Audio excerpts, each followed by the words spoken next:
right up Main Street. Cue the music. X gon' give it to you. Fuck, wait for you to get it on your own. X gon' deliver to you. We can't allow this, Deadpool. I don't have time for your X-Men bullshit, Colossus. Besides, nobody's getting hurt. You know what, Wade? I think you're right.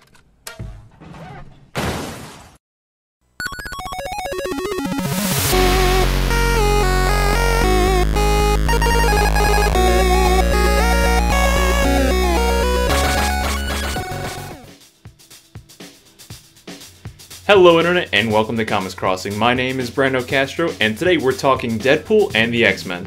There's been a ton of reaction in response to the record-breaking success that Deadpool has been currently enjoying over at the box office. Like that Ryan Reynolds is still as charming as ever, that February doesn't have to be a cinematic wasteland, and it turns out that people definitely know what they want when it comes to a superhero film. And what they want is to have fun. Now that might sound like an unsurprising notion to a lot of you out there, but apparently it is? Let me give you a little perspective here. Being that the character of Deadpool is a part of Fox's X-Men character stable, this means that Deadpool now holds the record for the biggest opening weekend for any X-Men film ever, and holds the opening weekend record for 20th Century Fox. This is the same Fox Studios who 16 years ago preluded the whole superhero boom with their initial X-Men trilogy, so you'd naturally think that by being in the business of contemporary superhero films the longest, that the X franchise would already have an expectation to be this kind of box office juggernaut. Instead, we're all acting surprised. But why? A few reasons come to mind when I think of why the X-Men haven't been as prolific as they could be. One of those reasons would definitely be, though, Mr. Tom Rothman, a film executive over at Sony who previously worked over at Fox, notably on X1 through 3. Rothman famously denounced Bryan Singer's idea to use the classic X-Men enemy, the Sentinels, in his first X trilogy, and also personally opposed the first effort to make the Deadpool movie happen in 2010. We see now in a post-Rothman era over at Fox that the very Sentinel-centric film Days of Future Past is their second highest grossing film, at least until Deadpool finishes its run. But beyond Rothman though, what else has held the X-Men back for so long? Well, I believe that from the very beginning that the X-Men films have been skirting away from what made the X-Men comics a generational success. Now, I don't profess to be an expert on X-Men comics in any capacity, but from my reading experiences, they've never been as consistently drab as their cinematic counterparts. What makes the X-Men interesting on the page, beyond standard superheroisms, is their soap operatic melodramas and the multitude of interesting character interactions that they can offer. Now I'll admit, most notable X-Men plots are generally a metaphor for terrible real-world prejudices, deal with lots of character death, and are usually some form of cataclysmic disaster. But that doesn't mean that they're beyond hanging out and playing basketball. There's always room for fun. On screen, it's largely just been a road trip with Wolverine and a small supporting cast. They don't ever spend time together, they just sulk. Even their villains feel monochromatic. If they aren't somehow engaged with Magneto, they're fighting some samey one-dimensional villain. And is it really that taboo to wear the damn yellow costume? A quick aside, but a lot of this attributes to why X-Men First Class is still my favorite X-Men film.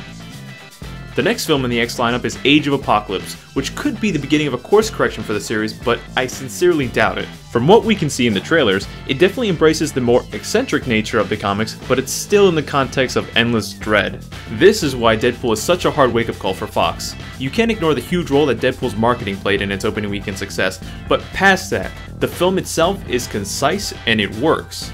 It feels like every decision, from the creative process down to the execution, embraces the source material wholeheartedly. It's not a direct adaptation of any story in particular, but from the dialogue, to the costume, to the blatant irreverence, it's undeniably Deadpool. Now before anyone gets ahead of themselves, the message here isn't that every comic book movie needs to be R-rated, needs to be a comedy, or that Fox needs to paste Deadpool into every X movie. That's what ruined you! I'm also not saying that a silly and fun tone is the only way to get people to care about your character or your story. What I'm simply saying is that Deadpool is affirming the successive traits that the Marvel Studio films have been cashing in on for almost 8 years now. Just look at their latest film coming up, Civil War, and how excited we are for that.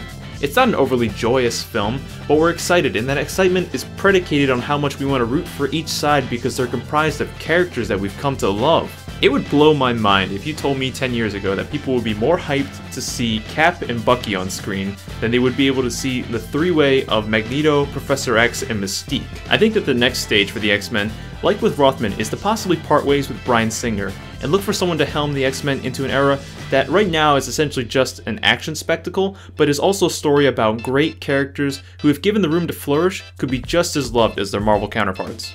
What do you guys think? Do you feel like Deadpool's success says nothing on how the X-Men should be managed? Or is this a turning point for the franchise? Let me know what you think down below in the comments, but that's all I've got for this episode. But if you had a good time, be sure to subscribe to get notified when the next Comics Crossing comes out, and keep up with the Paper Cuts podcast where me and my friends talk any and all things comics. And follow us on Twitter @PCutsPodcast. And as always, have a good day, have a good life. I'll see you all next time.